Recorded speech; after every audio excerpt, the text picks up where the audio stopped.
तर या लेक्चरमध्ये आपल्याला काय करायचं आहे, मॅक्युलाइज मेथडने आपल्याला स्लोप आणि डिफ्लेक्शन सॉल्व करायचं आहे. The beam is supported and loaded as shown in a figure. Determine the position and value of maximum deflection E I. आपल्याला म्हणले की मॅक्झिमम डिफ्लेक्शन कुठे आहे ना ते तुम्ही ओळखून दाखवा. आपल्याला बघा प्रश्न काय काय विचारू शकतो, तो आपल्याला म्हणेल की तुम्ही स्लोप फाइंड आउट करून दाखवा. तो आपल्याला म्हणेल डिफ्लेक्शन फाइंड आउट करून दाखवा. ए सपोर्टपासून 2 मीटरवरती, बी पासून 3 मीटरवरती, असे तो क्वेश्चन आपल्याला विचारू शकतो. दिलेल्या उदाहरणामध्ये आपल्याला तो काय म्हणते की एक बीम आहे ज्याला आपण सपोर्ट केलेला आहे, त्याच्यावर लोड टाकलेला आहे आपण, ठीक आहे, आणि लोड दाखवलेला आहे त्या आकृत्यामध्ये. आपल्याला म्हणतात की तुम्ही ती डिटरमाइन करून दाखवा. Determine the position and value of maximum deflection.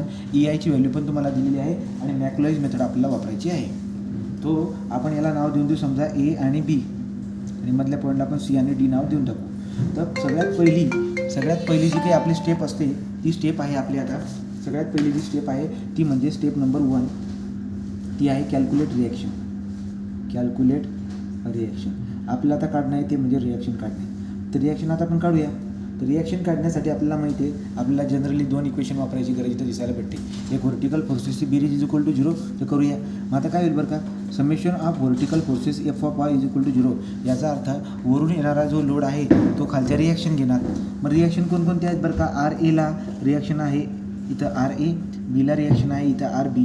त्यामुळे मी summation of F of Y जो पण आहे तो कसा वापरणार बरं का, तो वापरणार वरून येणारे हे दोघं. याचा अर्थ 80 + 120 वरून येत आहेत आणि खालून कोण जातो आहे, आर ए + आर बी हे खालून जात आहेत. त्यामुळे हे इक्वेशन आपलं 1 बनून गेलं आहे.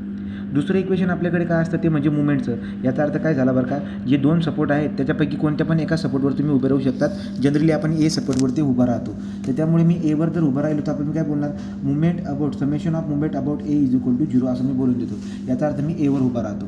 जसा मी एवर उभा राहील, आर एमुळे मुवमेंट येणार नाही, मुवमेंट येईल या 80मुळे. मग आपण काय करणार बरं का, खाली जाणाऱ्यांमुळे येणारी मुवमेंट इज इक्वल टू वरती जाणाऱ्यांमुळे येणारी मुवमेंट असं आपण बोलू शकतो. जसं की 80 गुणिले किती लांब येतो आपल्यापासून 2. तर मी कसं करणार बरं का, 80 गुणिले 2, परत 120 पण खाली येतो आहे बघा, हा बोट तिथंच राहू द्यायचा आपला.